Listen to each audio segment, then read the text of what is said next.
এখন আমরা চলে আসছি ত্রিপতি। তারপরে তুমি কথা পাঠাচ্ছ এডিট করে দাও। তিরুমালার উদ্দেশ্যে তিরুমালা থেকে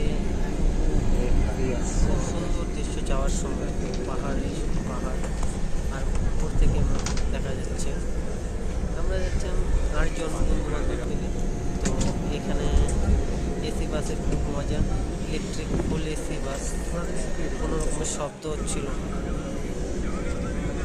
আর আমরা শুধু পাহাড়েরই ছবি দিচ্ছিলাম, কারণ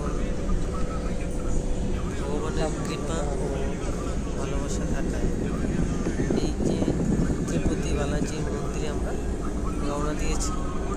খুব সুন্দর, আর তার উপরে যে প্রাকৃতিক সৌন্দর্য যা আমাকে সবসময় কাছে ডেকে নেয়। এই তো জানলার সাইডে বসে তোমাদেরও দেখাচ্ছি, দেখো।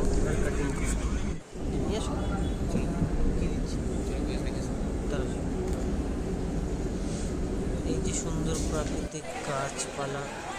তারপর আমরা চলে এসেছি ত্রিপুতির। এই যে এখানে সব রকমের ধুতি পাঞ্জাবি, অনেক রকমের জিনিস, ভগবান কৃষ্ণের মূর্তি, তারপর বালাজি, রামচন্দ্র, রামচন্দ্রের আছে, সব কিছু এখানে পাওয়া যাচ্ছে। তারপর আমরা এখান থেকে দুজন বন্ধু ধুতি নিয়ে নিয়েছি। তারপর ধুতি নেওয়ার পর তারপর আমরা এগোতে থাকি ওদিকে নেওয়ার জন্য। সেখান থেকে টুপি কোথায় নিয়েছি। ও তার আগে তোমাদের বলতেই ভুলে গেছি যে আমরা টিকিট কাটার জন্য প্রায় 2 ঘন্টা লাইনে দাঁড়িয়েছিলাম। সেটা বেশি সময় ছিল না, সত্যি কথা বলতে। তারপর 2 ঘন্টা টিকিট আগামীকাল আমাদের দর্শনের জন্য টিকিট হয়েছে। সেখান থেকে আমরা দর্শন করবো। আর তার আগে এটা আমরা তার আগে কি বলি, বাইরেটা ঘুরে নিয়েছি, বাইরে ঘুরেছি সুন্দর। তারপর সেখানে আমরা জানো বালাজির মন্দিরের প্রসাদ খুব বিখ্যাত লাড্ডু।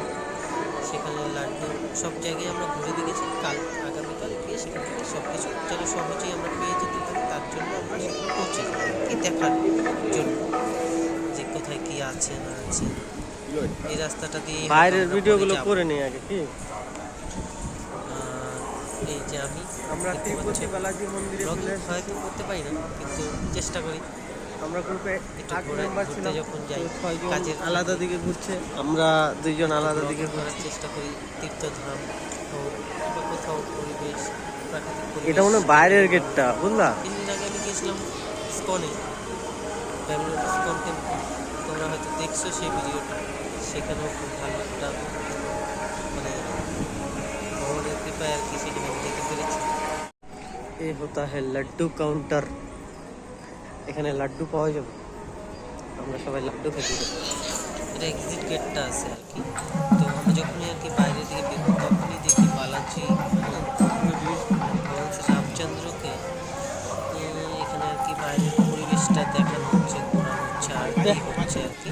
আরতি দেখানোর পর আমরা আবার চলে আসলাম এখানে ফোয়ারার সুন্দর একটা দৃশ্য। ফোয়ারাই বোতলগুলি ফোয়ারার সুন্দর করে দেখাচ্ছে পদ্ম, বিভিন্ন রকমের দৃশ্য আর কি। তো তোমরাও দেখো।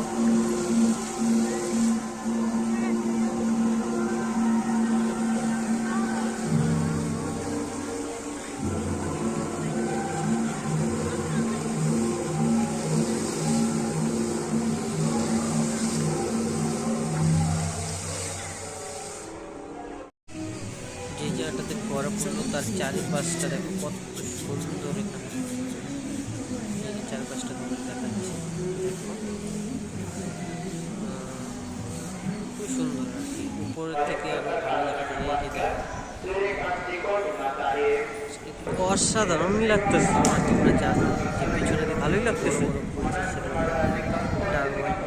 এগুলো হচ্ছে বায়ুর শক্তি তৈরি। প্রাকৃতিক সব কিছুই আর কি নেওয়া ভালো। বায়ু শক্তি,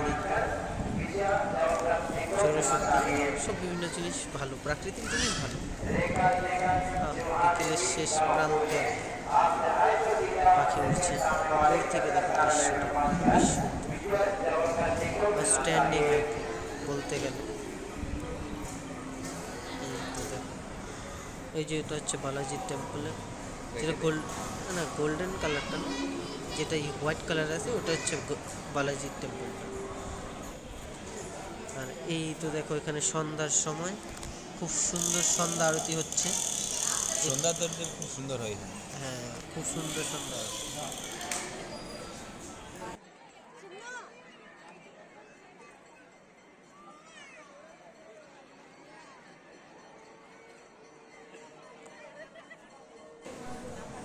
আমরা আরও অনেক জায়গায় ঘুরেছি, যেগুলো হয়তো ফটোগ্রাফির মধ্যে আনতে পারিনি, তার জন্য সরি।